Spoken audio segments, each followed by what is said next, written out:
Police ने किसी व्यक्ति को अरेस्ट किया सिर्फ 420 के मामले में, जो आईपीसी का सेक्शन था। 318 का सब सेक्शन 4 जो बीएनएस का सेक्शन है, इसमें पुलिस ने अरेस्ट किया। कोई नोटिस वोटिस नहीं दिया किसी को भी, और पुलिस ने अरेस्ट करके जेल में डाल दिया, और उसकी बेल हाई कोर्ट तक भी नहीं हुई। दोस्तों, आज की अपनी इस वीडियो में हम बात करेंगे कि पुलिस ने किसी व्यक्ति को अरेस्ट किया सिर्फ 420 के मामले में, जो आईपीसी का सेक्शन था। 318 का सब सेक्शन 4 जो बीएनएस का सेक्शन है, इसमें पुलिस ने अरेस्ट किया। कोई नोटिस वोटिस नहीं दिया किसी को भी, और पुलिस ने अरेस्ट करके जेल में डाल दिया, और उसकी बेल हाई कोर्ट तक भी नहीं हुई। हाई कोर्ट से भी बेल डिसमिस हो गई, बंदे वापस आ गए। और वापस आने के बाद में भी अभी देखा जाए तो उस इंसान को लगभग 8 से 9 महीने जेल में हो चुके हैं अभी तक। और यहां पर ना कुछ टेक्निकल ग्राउंड्स की वजह से बेल नहीं हो रही थी। जब हमने उसको ग्राउंड बताया एक, तो उसने वहां से बेल विड्रॉ की हाई कोर्ट से, क्योंकि दोबारा बेल लगा रखी थी, उस डेट पे डेट मिल रही थी, विड्रॉ की गई और दोबारा बेल नीचे लगाई गई, तो उसकी बेल हो गई। टेक्निकल ग्राउंड क्या था वो? ऐसे कई सारे टेक्निकल ग्राउंड्स के बारे में आज हम बात करेंगे अपनी इस वीडियो के माध्यम से, और आपको बताएंगे अगर किसी इंसान को 420 के मामले में सिर्फ अरेस्ट कर लिया बिना नोटिस दिए, तो कैसे आप निकलेंगे, किन किन बातों को आप देखेंगे, क्या गलती बिल्कुल नहीं करनी है, क्या गलती करने से आप बचें, इन सब चीजों के बारे में डिस्कस करेंगे। ज्यादा कुछ जानने के लिए, अगर चीटिंग के केस में किसी इंसान को बिना नोटिस दिए अरेस्ट कर लिया है या नोटिस आया है, तो भी वीडियो काम का है। ज्यादा कुछ जानने के लिए दोस्तों बने रहिए हमारे इस वीडियो के साथ। आपका कोई भी सगा संबंधी जानकार कोई जेल में है, आप पर कोई केस हुआ है, या आप उसके बारे में जानना चाहते हैं, आप कोई नए वकील साहब हैं, लॉ स्टूडेंट हैं, अभी कानून की जानकारी ले रहे हैं, वीडियो बहुत काम का है, पूरा देखें। मैं आपको वो सब बातें बताऊंगा जो मेरा पर्सनल एक्सपीरियंस अलग अलग कोर्ट्स में जाकर केस को प्रेजेंट करने का है। हाई कोर्ट, सुप्रीम कोर्ट में जो हमने चीजों को देखा, जाना, अपने केस पे फाइट किया, उनके ऊपर आज हम बात कर रहे हैं, ताकि आप तक इंफॉर्मेशन पहुंच सके क्या क्या गलतियां नहीं करनी है। सबसे पहली बात दोस्तों, सबको पता है अब तो, क्योंकि सोशल मीडिया बहुत एडवांस हो चुका है और सब तक इंफॉर्मेशन जा चुकी है कि 420 या फिर 318 सब सेक्शन 4 चीटिंग के मामलों में पुलिस पहले आपको नोटिस देगी। पर नोटिस नहीं दिया, पुलिस ने आपको अरेस्ट कर लिया। मतलब कहीं पर कोई ऐसा कॉल सेंटर चल रहा था जहां पर लोगों के साथ ठगी की जा रही थी, या फिर पुलिस को इंफॉर्मेशन मिलती है कि भाई अगर हमने रेड नहीं की ना, तो हमारे पास एविडेंस नहीं आएंगे, इस आदमी के पास बहुत कुछ ऐसा मटेरियल है। तो यह भी एक रीजन हो सकता है। अरेस्ट करने के लिए आया है कि आप अरेस्ट नहीं करोगे, 41A का नोटिस दिए बिना अरेस्ट नहीं करोगे। ये रेड वेड का चैप्टर एक अलग है, क्योंकि केस को देखा जाता है। प्यूनिटिव और प्रिवेंटेटिव दो अलग अलग डिटेंशंस होती हैं, तो ये देखना पड़ता है। मान लीजिए आपके घर पे पुलिस ने आकर रेड कर दी, सिर्फ 420 का मामला है, उन्हें कुछ नहीं मिला, तो आप इसका एक एक्शन ले सकती हो कि भाई क्या आपके पास सर्च वारंट था, आपने सर्च किया तो किस आधार पे किया। फिर आप एक मुद्दा अलग बना सकते हो। कुछ मिल गया, देखो होता क्या है, मैं आपको कुछ ऐसे बताऊंगा कि पुलिस के सामने दी गई स्टेटमेंट एडमिसिबल नहीं होती कोर्ट में, फिल्मों में आपने सुना होगा, पर यह अधूरा सत्य है।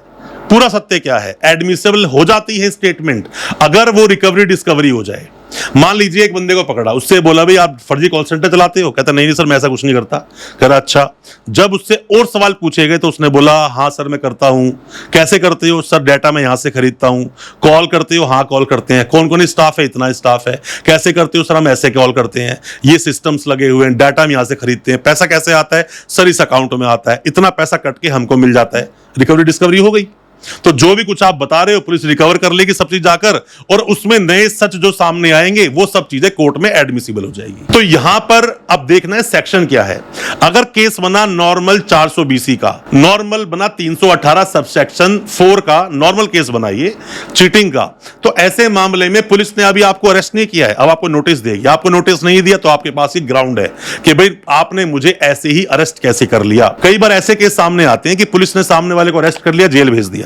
हमारे पास एफआईआर आती है 420 की, हम देखते हैं नोटिस तो दिया नहीं, और नोटिस दिया भी तो ये सब कुछ हुआ, जबकि वो आदमी पहले एक बेल ऑलरेडी लगा चुका है और उसकी बेल डिसमिस हो चुकी है, और उसमें लिखा हुआ है कि पुलिस की फर्दर इन्वेस्टिगेशन में सेक्शंस को ऐड किया गया। कौन कौन से सेक्शन ऐड किए गए? 336 ऐड किया, 338 ऐड किया गया, साथ में 61 का सबसेक्शन 2 ऐड किया गया। तो ऐसे जब सेक्शंस ऐड कर दिए गए जिसके अंदर की फॉर्जरी के सेक्शन है, कि डॉक्यूमेंट को छेड़छाड़ करके अकाउंट खोले गए, डॉक्यूमेंट को छेड़छाड़ करके चीटिंग की गई, ऑनलाइन फ्रॉड किया गया, तो ये सब चीज जब सामने आती है तो फर्दर इन्वेस्टिगेशन के बाद वहां पर सेक्शंस ऐड किए जा सकते हैं। जो सेक्शंस लगते हैं ना, या फिर जब चार्जेस पर आर्ग्यूमेंट होता है, तो वहां लिखा है एक चीज कि charges can be alter at any stage. Charges alter किए जा सकते हैं। अगर आपके पास कोई ऐसा पुख्ता सबूत है चार्ज लगने के बाद भी कि सर ये सेक्शन मुझ पे लग ही नहीं सकता, तो आप एविडेंस दीजिए, हाईकोर्ट जाइए, रिवीजन में जाइए, तो सेक्शन आप हटवा सकते हो। पर अगर ऐसा कुछ भी नहीं है तो एक बात अलग है। पर मामले में केस को देखिए, लोग अधूरा केस बताएंगे, अधूरी इंफॉर्मेशन मिलेगी। तो पूरा केस बताइए, बेहतर है सारे डॉक्यूमेंट भेजकर अपने वकील साहब से केस को पढ़वाइए। फॉर्जरी जो केस होता है ना, फॉर्जरी के सेक्शंस जो होते हैं, जो पहले थे 467, 468, 471, 120B, 420 सेक्शन लगा होता था, वो सेक्शन बदल गए। जैसे कि पहले वो सेक्शन था 467, अब वो बन गया 338 सेक्शन। जो पहले था 468 सेक्शन, वो बन गया 336 का सब सेक्शन 3। साथ में 471 एक सेक्शन था, वो बन गया 340 सेक्शन। जो पहले 120B था, अब वो बन गया 61 का सब सेक्शन 2 सेक्शन। साथ में ही कुछ सेक्शंस को और लाए, जैसे कि कोई भी इंसान अगर हैबिचुअल ऑफेंडर है, मतलब या फिर आप ये मानो ऑर्गेनाइज क्राइम है, तो ऑर्गेनाइज क्राइम को ये समझिए कि 111 सेक्शन लगाएंगे या 112 लगाएंगे। 111 आ गया तो ऑर्गेनाइज क्राइम, जो बड़े लेवल पे क्राइम हो रहा है सारा। और अगर बार बार क्राइम हो रहा है ये चीज, तो ऑर्गेनाइज क्राइम आ जाता है। या फिर ऑर्गेनाइज तरीके से किसी को ठगा जा रहा है, तो यहां पर 111 सेक्शन लगाया जाता है। 112 सेक्शन भी लगता है पेटी क्राइम्स पर, छोटे छोटे क्राइम्स पर वो भी ऑर्गेनाइज तरीके से होते हैं। तो ये भी आपको देखना पड़ेगा। एंटीसिपेटरी बेल लेने गए हो तो केस को कैसे प्रेजेंट किया। कभी भी दोस्तों आपको एक बात बहुत महत्वपूर्ण आपको समझाऊंगा, जब भी आप एंटीसिपेटरी बेल सेशंस कोर्ट में लगा रहे हैं, केस को डिटेल में अपने वकील साहब को समझाइए। वकील साहब वक्त नहीं दे रहे तो मतलब लगवाइए अपनी बेल, एंटीसिपेटरी बेल उन वकील साहब से। डिटेल में समझाइए, डिटेल में आपके सारे फैक्ट पिटीशन में होने चाहिए। अगर सारे फैक्ट पिटीशन में नहीं है और ऑर्डर में चीजें नहीं आई तो हाई कोर्ट भी सुनेगा नहीं आपकी बात को। आप पूरे फैक्ट को लाइए अपने ऑर्डर के अंदर। अगर एंटीसिपेटरी बेल डिसमिस भी हो गई, सारे फैक्ट लेके हाई कोर्ट सुना सकते हो, बता सकते हो कि भाई जो मेरा पिछला ऑर्डर था, जो सेशन से बेल डिसमिस हुई, उसमें सब बातें लिखी हुई है। मैं सब बातें बोलने के लिए वहां पर गया था, पर मेरी बातों पर सुनवाई नहीं हुई।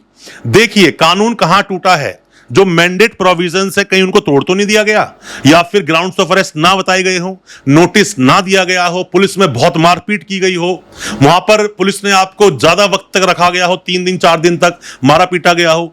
तो ये सब चीजें ना वकील साहब के एक्सपीरियंस पे निर्भर करता है। वकील साहब अगर अच्छे एक्सपीरियंस के साथ अगर आपके साथ हैं तो वो बहुत सारे पॉइंट निकाल लेंगे। और वकील साहब को एक्सपीरियंस नहीं है तो एक बात दोस्तों अलग है, मैं कुछ बोलना नहीं चाहूंगा उसके ऊपर। पर वकील साहब को एक्सपीरियंस आता है केसेस को लड़ लड़कर। आप जब किसी ऑफिस में जाते हैं ना, तो ऐसी बात में 2-4-5 फाइलें मंगा लो, देख लो उस तरह केस पहले वकील साहब ने केस लड़े भी है कि नहीं लड़े। अगर केस लड़े हैं फिर तो आप समझ सकते हो हाँ भी केस लड़े हैं। और जब आप वकील साहब के सामने बैठते हो ना, तो उनकी नॉलेज वैसे भी आप देख लेते हो कि कितना उन्हें जानकारी है चीजों के बारे में। दोस्तों एक डॉक्टर के आप पास गए और डॉक्टर हर बंदे को बुखार होते ही, थकावट होते ही, दर्द होते ही सीधा पैरासीटामोल थमा देता है, तो मतलब उस डॉक्टर को ज्यादा दवाइयों के बारे में पता नहीं है। हर बीमारी के लिए अलग दवाई बनी है। इसी तरह से हर वकील साहब के पास केस को पढ़ने के बाद अलग ग्राउंड्स होते हैं कि भाई मैं इसमें ऐसा कर सकता हूं, कि भाई मैं इस केस में ऐसा कर सकता हूं, पहले भी मैंने बेल ली है इस ग्राउंड के साथ में। ये तो एक्सपीरियंस के आधार पर है। एक वकील साहब 60 साल के हैं, 60 केस अब तक नहीं लड़े, मतलब उन्होंने वकालत ही की होगी 55 साल की एज में, या फिर कभी कोर्ट जाते ही नहीं थे, जाते भी थे केस कभी नहीं मिलते थे। एक आदमी है 40 साल का, 400 केस लड़ चुका है। तो दोनों में देखना पड़ेगा, क्योंकि देखो ये तो प्रैक्टिकल चीज है। सिर्फ पढ़कर दोस्तों ऐसा बोलते हैं कि ज्ञान जो होता है, ज्ञान बुद्धि बोलते हैं, किसी भी इंसान को पैसा वैसा वेल्थ कुछ भी आप दे दो, ये सब छीनी जा सकती है, बुद्धि किसी की, ज्ञान विजडम किसी का छीना नहीं जा सकता। इसीलिए और बहुत ज्यादा पढ़ लिख लिए, केस एक भी नहीं है, तो भी तो वो बुद्धि बेकार, किसी काम की नहीं है। प्रैक्टिकल चलता है हमारे कोर्ट्स में, प्रैक्टिकली चीजों को प्रेजेंट करना पड़ता है। कई बार हम दूर दूर केस लड़ने जाते हैं अलग अलग गांवों में, जहां गांव में जज साहब भी बस बैठ के परेशान है, लोग आ रहे हैं जा रहे हैं, जी हजूर, हाँ हजूर, जी जनाब, बस ये चल रहा है, केस पे कोई कार्रवाई नहीं हो रही। सेशन कई बार क्या होता है कि 307 का मामला होता है, मर्डर केस, रेप केस होते हैं, पॉक्सो होते हैं, एनडीपीएस केस होते हैं, तो इसमें चार्ज फ्रेम कराने पड़ते हैं, एविडेंस पे लाना पड़ता है। ईओडब्ल्यू केस होता है, एविडेंस पे लाना पड़ता है, तो ये सब करते ही नहीं है लोग। वो 6-6, 7-7 महीने बीत गए, चार्ज फ्रेम नहीं हो रहे, सेशन कमिटल नहीं हो रहा। तो ये सब चीज देखनी पड़ती है। चीटिंग फॉर्जरी के मामले में जो केस का ट्रायल है कहां चलेगा? मजिस्ट्रेट साहब के पास चलेगा। मजिस्ट्रेट साहब के पास चले, सेशन तो कमिटी इसमें होना ही नहीं है। तो जब सब कुछ उनको ही देखना है तो पहले बेल उनके पास लगाओगे, डिटेल में बनवाइए, जजमेंट के साथ बनवाइए, देखिए कौन कौन से ग्राउंड्स अच्छे अच्छे डाले गए, जजमेंट कौन से डाले गए हैं। नहीं बेल हुई आपकी, रेगुलर बेल, आपको इंसान जेल में है, सेशन कोर्ट में लगाओ। कई बार बंदे के पास 8-10 केस होते हैं, बैंकों से ठगी करी हुई है। अब सोचता क्या क्लाइंट, अरे भाई साहब मैंने आज करी है, 2 दिन में बाहर निकाल देना मुझे आप। कोई हलवा है क्या? ऐसे कोई बाहर निकल जाता है क्या? अरे भाई साहब, टाइम लगता है, केस को बनाना पड़ता है। 2 महीने, 3 महीने, 5 महीने में घर वाले परेशान, हाय हाय क्या करें, 3.5 करोड़ रुपया हम पैसा देंगे भी नहीं और हमें आप बाहर निकाल दो। 3.5 करोड़ रुपया आपने हजम कर लिया बैंकों का, और आपके पास वक्त तक नहीं है अपने वकील साहब को देने के लिए कि वो अपने केस की तैयारी अच्छे से कर सके। तो इस तरह के केसेस को जो क्लाइंट खामा का परेशान करे, पता होता उससे कुछ है नहीं, दूसरी जगह जाकर भी टाइम ही खराब करना है उसको, या गलत एडवाइस। मैंने कई बार देखा 4 करोड़ का कोई स्कैम था, वहां पर जा कमिटमेंट करके आगे जो पैसा देने के लिए तैयार है, अभी कितना दो, 50 लाख देंगे, घर बेच के, घर गिरवी रख के 50 लाख दे दिया, बस बाहर निकालने के लिए। अगली डेट लगी, पैसा ही नहीं देने के लिए, कुछ डेट बीती, बंदा फरार हो गया, 82 की कार्रवाई हो गई। 82 सीआरपी से भगोड़ा करार करने के लिए बोलते थे, अब वो 84 सेक्शन बन गया है। उसमें 83 होता था कुड़की के लिए, अब वो 85 सेक्शन बन गया बीएनएसएस का। तो इन सब चीजों को भी ध्यान रखो, कहीं गलत ग्राउंड पे बेल लेके मत आ जाना कि कोई पैसे भी ना भर पाओ और ज्यादा केस में फंस जाओ। इन सब चीजों को ध्यान दें। बेल सेशन कोर्ट से नहीं हुई, हाई कोर्ट जाएं, हाई कोर्ट से सुप्रीम कोर्ट जाएं, सब जगह बेल डिसमिस होगी, कोई बात नहीं, आप ग्राउंड्स को बदलने दीजिए, मतलब कि चेंज ऑफ सर्कमस्टेंसेस, चीजें बदलेंगी, फिर से बेल लगाओ, बेल आपकी हो जाएगी, डरने घबराने की जरूरत नहीं है। अच्छा लगा हो आज का वीडियो, चैनल को सब्सक्राइब करना बिल्कुल ना भूलें, साथ में लगा बेल आइकन जरूर दबा दें ताकि इसी तरह की लीगल अवेयरनेस की वीडियोस आप तक पहुंच सके सबसे पहले। बहुत बहुत शुक्रिया दोस्तों, धन्यवाद हमारी इस वीडियो के साथ बने रहने के लिए।